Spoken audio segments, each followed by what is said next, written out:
तू बीच में मत आ। माँ तुझे पता भी है तेरा लाल बाहर क्या गुल खिला रहा है? सब रोका टोकी मेरे लिए ही थी आप लोगों की, लड़की हूं ना मैं। वेदिका गुस्से में अपने मायके आती है और आते ही सौरभ को ताने देने शुरू कर देती है। वेदिका, आते ही तुम शुरू हो गई। 2 मिनट शांति से बैठो तो सही। अपने ससुराल वालों से झगड़ा करके आई हो क्या? मेरे ससुराल वालों का छोड़िए आप, ये बेटा आपका सरेआम किसी लड़की के साथ घूम रहा है। बुलबुल बाग में मैंने इसे खुद देखा एक लड़की के साथ घूमते हुए। छोटी सी बात के लिए आप लोग मुझे कितना कुछ सुनाते थे। पता नहीं आपका लाल किस सड़क छाप लड़की को इस घर की बहू बनाने के सपने दिखा रहा है। क्या? कौन है वो लड़की सौरभ? माँ आप दीदी की बातें मत सुनो, वो बस मेरी दोस्त है। माँ ये झूठ बोल रहा है, उन्हें देखकर ऐसा नहीं लग रहा था कि वो दोनों दोस्त हैं। सौरभ, तुम्हें डरने की कोई ज़रूरत नहीं बेटा, जो बात है सच सच बताओ।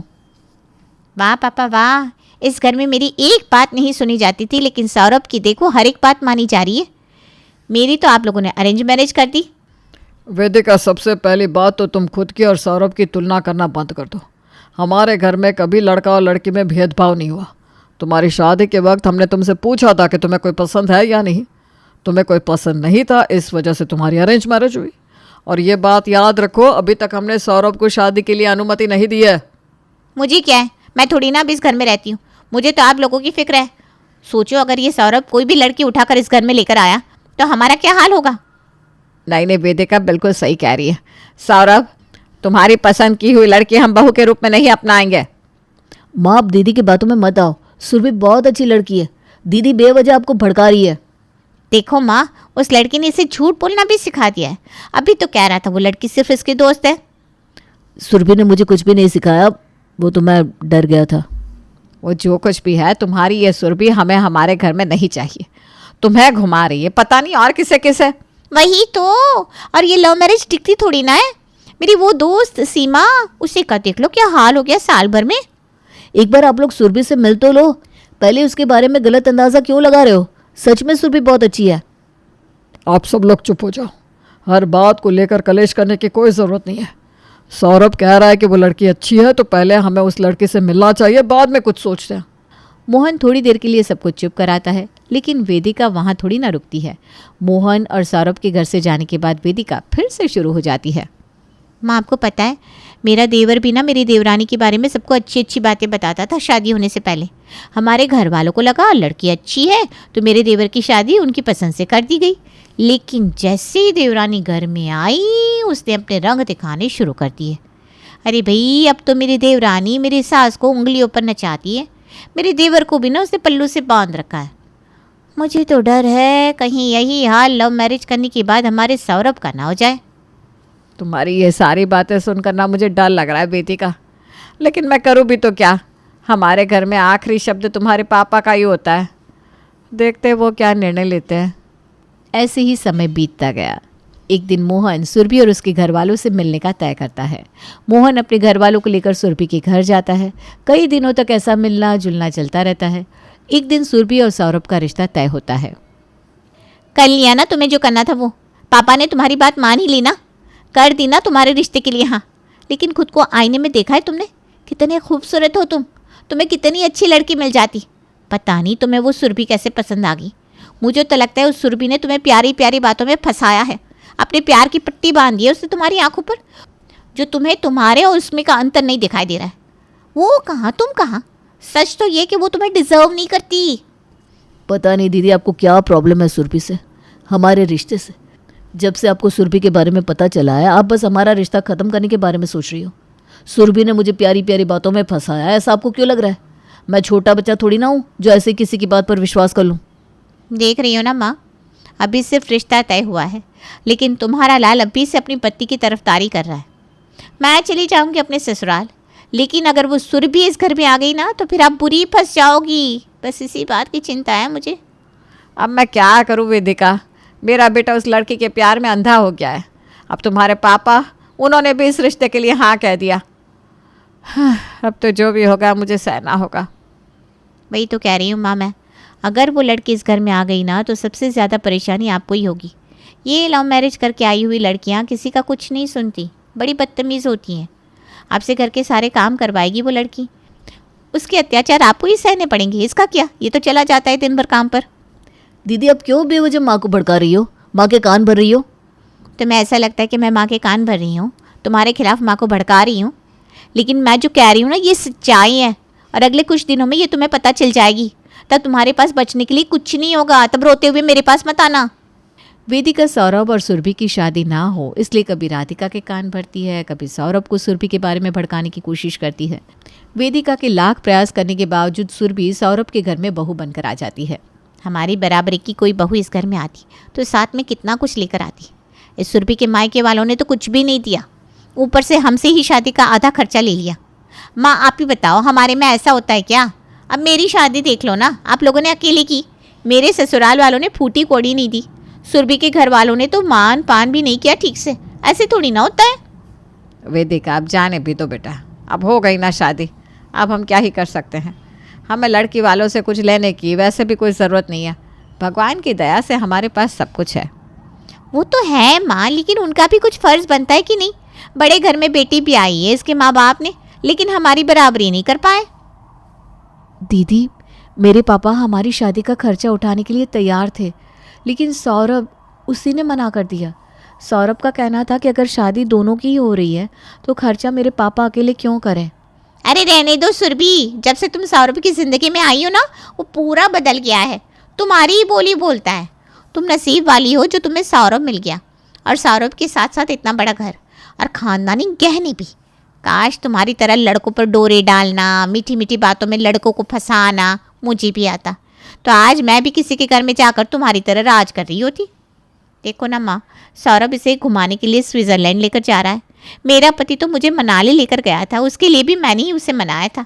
पता नहीं इसने सौरभ पर क्या जादू किया है। दीदी आप मेरे बारे में गलत सोच रही हो, मैंने ऐसा कुछ भी नहीं किया। ना मैंने सौरभ पर डोरे डाले हैं, ना ही उसे फंसाया है। मैं सच में उससे प्यार करती हूँ, मैंने सौरभ पर कोई जादू नहीं किया। शादी करके आए हुए सुरभि को 2 दिन भी नहीं हुए थे, लेकिन वेदिका ने उसे खरी खोटी सुनाना शुरू कर दिया था। सुरभि वेदिका को समझाने की लाख कोशिश करती है, लेकिन वेदिका की बातें सुनकर सुरभि मायूस हो जाती है। थोड़ी देर बाद, क्या हुआ सुरभि, तुम इतनी मायूस क्यों हो? मम्मी पापा की याद आ रही है क्या? नहीं, वो ऐसे ही।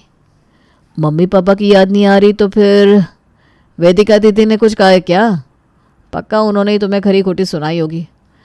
पता नहीं दीदी कब सुधरेगी। पता नहीं दीदी को मुझसे क्या प्रॉब्लम है सौरभ, दीदी कुछ भी बोलती रहती मेरे बारे में। माँ जी को भी मेरे बारे में उल्टा सीधा बता रही थी, कह रही थी मैंने तुम्हें फंसाया है, तुम पर डोरे डाले हैं, जादू किया है, और न जाने क्या क्या कह रही थी। मुझे तो उनकी बात सुनकर रोना ही आ गया। जब से दीदी को हमारे रिश्ते के बारे में पता चला है, दीदी यही सब कर रही है। मुझे पता था वो तुम्हें बुरा लगेगा, ऐसा ज़रूर कुछ करेगी, लेकिन देखो तुम उनकी तरफ ध्यान मत दो। हमारी अभी अभी शादी हुई है तो 2 दिन रहेगी दीदी, फिर चली जाएगी। प्लीज़ 2 दिन मेरी दीदी को मेरे लिए झेल लो। सौरभ के समझाने से सुरभि वेदिका की बातों को नज़रअंदाज करने लगती है, लेकिन वेदिका तो एक भी मौका नहीं छोड़ रही थी सुरभि को सुनाने का। एक दिन, माँ देखो किचन में तुम्हारा लाल कैसे अपनी पत्नी के आगे पीछे कर रहा है। जो लड़का खुद के लिए उठकर एक गिलास पानी नहीं लेता था, वो लड़का आज किचन में है। देखो तुम्हारी बहू ने कितना बदल दिया तुम्हारे सौरभ को। मुझे तो डर है कहीं ये लड़की इसी तरह सौरभ को अपने पल्लू से ना बांध ले। मैं सोचो अगर ऐसा हो गया तो फिर आपकी इस घर में कोई इज्जत ही नहीं रहेगी, कोई आपका कुछ सुनेगा नहीं। इस घर में सिर्फ और सिर्फ सुरभि का हुक्म चलेगा। हाँ तो अच्छा है ना, मैंने सुना है जिस घर की बहू खुश रहती है वो घर हमेशा खुश रहता है। और एक बात है, ब्याही हुई लड़कियां मायके से ज़्यादा ससुराल में शोभा देती है, ऐसा भी किसी ने कहा है। लेकिन तुम्हें देख कर लगता नहीं, क्योंकि तुम तो ससुराल से ज़्यादा मायके में रहती हो, ऊपर से अपनी माँ को फोकट का ज्ञान भी सिखाती हो। बस बस पापा, बहू क्या इस घर में आ गई, आपको बेटी बोझ लगने लगी है? आपको ऐसा लग रहा है ना कि मैं आपके घर में आग लगा रही हूँ, तो चली जाती हूँ मैं अपने ससुराल। लेकिन मेरी बात याद रखना, अगले कुछ ही दिनों में जब आपकी बहू उसके असली रंग दिखाने शुरू कर देगी ना, तब तुम दोनों को मेरी कही हुई हर एक बात याद आएगी। वेदिका गुस्से में अपने ससुराल चली जाती है। अगले कुछ दिन अच्छे जाते हैं। सुरभि मोहन और राधिका का अच्छे से ख्याल रख रही थी, बहू का हर एक फ़र्ज़ निभा रही थी। वेदिका मायके से चली गई, लेकिन फिर भी वेदिका राधिका से फ़ोन पर बात करके अपने मायके की हर एक बात पता करने की कोशिश कर रही थी। लेकिन सुरभि ने राधिका को कुछ ही दिनों में यकीन दिला दिया था कि वो भले ही लव मैरिज करके इस घर में आई है, लेकिन उसने रिश्ता सिर्फ सौरभ के साथ नहीं बल्कि पूरे परिवार के साथ जोड़ा है। सुरभि ने बहुत कम समय में राधिका का दिल जीत लिया था। वेदिका चाहे कितनी भी कोशिश क्यों ना कर ले मायके की बातें पता करने की, राधिका को सुरभि के बारे में भड़काने की, लेकिन अब राधिका वेदिका की एक बात नहीं सुन रही थी। इसलिए अपने मायके में क्या चल रहा है इस बात की वेदिका को जानने की बेचैनी बढ़ जाती। वेदिका फिर से अपनी बेटी को लेकर मायके में रहने चली आती है। क्या करूँ, परी की छुट्टियाँ चल रही है ना, तो परी ने जिद पकड़ ली, कह रही थी माँ मामा के घर चलो, मामा के घर चलो। लेकिन परी के मामा को कहाँ फुर्सत है, वो तो अपनी पत्नी का दीवाना बना हुआ है। पत्नी के आगे उसे कुछ दिखाई नहीं देता। सच कह रही हो ना माँ? हाँ, माना कि परी का मामा व्यस्त है, लेकिन मामी के पीछे नहीं। सौरभ की नई नौकरी लगी है ना, तो उसे बिल्कुल भी फुर्सत नहीं है।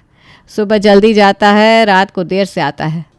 बेचारा कितनी मेहनत कर रहा था नई नौकरी के लिए पिछले कुछ सालों से, लेकिन हो ही नहीं रहा था। सुरभि ना लक्की है उसके लिए, उसके आते ही सौरभ की किस्मत बदल गई। रहने दो माँ, ऐसा कुछ नहीं होता। ऐसा किसी के आने से किसी की किस्मत नहीं बदलती। सौरभ को नई नौकरी उसकी मेहनत की वजह से मिली है, उस मनहूस सुरभि की वजह से नहीं। वेदिका, क्यों उस बेचारी को भला बुरा कहती रहती हो? माना कि वो लव मैरिज करके इस घर में आई है, लेकिन तुम सोच रही थी ऐसी वो बिल्कुल नहीं है। मुझे घर का एक भी काम करने नहीं देती, हमारा कितना ख्याल रखती है, आने जाने वाला मेहमान सब कुछ देखती है। बदतमीज़ भी नहीं है, तो क्यों उसे सुनाना? वो हमारे लिए कितना कुछ कर रही है, हम कम से कम उसे बहू का दर्जा तो दे ही सकते हैं ना। वाह माँ वाह, आपकी बहू ने आपको अच्छी पट्टी पढ़ाई है, अब आप भी उसकी तरफदारी कर रही हो। ये पढ़ी लिखी लड़कियां ना ऐसी होती हैं, पहले तो अच्छी अच्छी बातें करती है, सबको अपना बनाती है, फिर धीरे धीरे रंग दिखाना शुरू करती है। तुम्हें समझाना मुश्किल है। अगले दिन सुबह, वाह कितनी सुंदर पर्स है, साड़ी भी कितनी अच्छी है। सुरभि, ये साड़ी और ये पर्स मैं लेकर जाती हूँ, वैसे भी तुम मेरे भाई से कुछ ना कुछ लेती ही रहती हो। मैं दे देती दीदी, लेकिन ये सौरभ ने मुझे बर्थडे पर गिफ्ट किया है, उसे बुरा लगेगा। अरे क्यों उसका नाम ले रही हो? साफ साफ क्यों नहीं कह देती कि तुम्हें मुझे कुछ देना नहीं है? जब देखो तब बेवजह मेरे भाई के पैसे खर्च करती रहती हो। देखती हूँ ना मैं तुम्हारे घूमने फिरने खाने पीने के व्हाट्सएप स्टेटस। मेरे भाई के पैसों के लिए ही तो तुम आई थी इस घर में। ये प्यार तो बस नाटक है। दीदी 2 दिन आई हो तो खुशी से रहो और हमको भी रहने दो। यूँ बेवजह सुरभि को भला बुरा सुनाने की कोई ज़रूरत नहीं है। वो मुझसे कुछ मांगती नहीं है, मैं देता हूँ उसे। आपको कुछ चाहिए तो मुझे बता दो, मैं आपके लिए भी ले आऊँगा। बेवजह सुरभि को परेशान करने की कोई ज़रूरत नहीं है। देख रही हो ना माँ, कैसे मेरा भाई मुझे सुना रहा है इस लड़की की बातों में आकर। अब इसके लिए ये लड़की इसकी पूरी दुनिया है, इसके लिए अब हम ज़रूरी नहीं है। दीदी आपको ये साड़ी पसंद है, आप रख लो। अरे कोई ज़रूरत नहीं है, तुम्हारा पति फिर से मुझे सुनाने लगेगा। मैं समझाऊंगी सौरभ को, आपको मेरी कसम, ये रख लीजिए। सुरभि वेदिका के दिल में अपने लिए जगह बनाने की लाख कोशिश करती है, लेकिन वेदिका सुरभि को नीचा दिखाने का एक भी मौका नहीं छोड़ती। वेदिका अपने मायके में रहने कम और सुरभि को परेशान करने ज़्यादा आती थी। छोटी छोटी बातों को लेकर तमाशा बनाना, सुरभि और सौरभ के रिश्ते में दखल अंदाजी करना, रोने धोने का नाटक करके सुरभि के गहने साड़ियाँ लेना, ऊपर से सुरभि को भला बुरा सुनाना, ये वेदिका की आदत हो गई थी। अब सुरभि वेदिका की बातों को नज़रअंदाज करना सीख गई थी। जैसे तैसे 2 साल निकल जाते हैं। फिर एक दिन वेदिका सुबह सुबह अपने मायके पहुंच जाती है। माँ आपको पता है, मेरी वो चचेरी ननद नहीं क्या प्रीति, उसने खुशखबरी सुनाई है। अच्छी बात है, लेकिन उसकी तो अभी अभी शादी हुई है ना। हाँ तो क्या हुआ, साल हो गया है अब शादी को। हमने भी तो शादी के 1 साल में खुशखबरी सुना दी थी ना। वो मैं क्या सोच रही थी, सौरभ ने हमारी मर्जी के खिलाफ जाकर शादी तो कर ली, लेकिन अभी उसे भी तो खुशखबरी देनी चाहिए ना। उसकी शादी को तो 2 साल हो गए। अब आप भी तो दादी बनना चाहती होंगी ना माँ। अरे सुना देंगे, इतनी भी क्या जल्दी है, वो उनका निजी मामला है, हमें दखल अंदाजी करने की कोई ज़रूरत नहीं है। माँ आपको नहीं होगी दादी बनने की जल्दी, लेकिन मुझे तो बुआ बनने की जल्दी है। सौरभ भी चाहता होगा अपना बच्चा, लेकिन वो सुरभि ना वही मना कर रही होगी। बच्चा होने के बाद उस पर जिम्मेदारी जो आ जाएगी। माँ कहीं उसमें कुछ प्रॉब्लम तो नहीं है जिस वजह से वो लोग बच्चा प्लान नहीं कर रहे? मैं ना अभी जाकर पूछती हूँ सुरभि से। सुरभि, सुरभि, तुम ऐसा नहीं करोगी, मैंने कहा ना वो उनका निजी मामला है, हमें कोई हक नहीं है उनसे ये सब बातें पूछने की या फिर उन्हें बताने की। तुम समझती क्यों नहीं हो? क्या हुआ दीदी? कुछ नहीं बहू, तुम जाओ। ऐसे कैसे कुछ नहीं? तुम बच्चा कब प्लान कर रहे हो भाई? करना भी है या नहीं? कहीं मेरे भाई के पैसे इकट्ठा करके भाग जाने का इरादा तो नहीं है तुम्हारा? या फिर तुम माँ नहीं बन सकती, ऐसा कुछ है क्या? बता दो भाई। वेदिका की बातें सुनकर सुरभि की आंखों में आंसू आ जाते हैं। बस भी करो वेदिका, कितना बोलोगी उस बेचारी को? क्या बिगाड़ा है उससे तुम्हारा? हमारा ख्याल रखती है, तुम्हारा दिल जीतने की भी सुरभि ने कितनी कोशिश की। तुमने इतना भला बुरा कहा लेकिन कभी पलट के जवाब नहीं दिया। तुम हर बार उनके रिश्ते में दखल अंदाजी करती रही, लेकिन फिर भी सुरभि ने तुमसे कुछ नहीं कहा। वो कुछ कहती नहीं, इसका मतलब ये नहीं कि तुम अपनी हद पार करो। कब बच्चा पैदा करना है वो उनका निजी मामला है, तुम्हें या मुझे उसमें दखल अंदाजी करने का कोई हक नहीं है। एक बात कान खोलकर सुन लो, सुरभि इस घर की बहू है। आइंदा उसे भला बुरा कहने से पहले या फिर उसका अपमान करने से पहले 100 बार सोच लेना, नहीं तो मुझसे बुरा कोई नहीं होगा। हम तुम्हारी बातों को नज़रअंदाज करते हैं, इसका मतलब ये नहीं कि तुम अपनी मनमानी करो। ये तुम्हारा मायका है, यहाँ आना है तो 2 दिन खुशी से रहना और फिर चले जाना। सुरभि और सौरभ के बीच में आने की तुम्हें कोई ज़रूरत नहीं है। जो भी ध्यान देना है वो अपने ससुराल की तरफ दो, अपने पति की तरफ दो, लेकिन आइंदा सुरभि और सौरभ के बीच में आने की कोशिश भी मत करना। आ गई बात समझ में? राधिका की बातें सुनकर वेदिका को गुस्सा आता है। वो मुंह मोड़ के अपने ससुराल चली जाती है।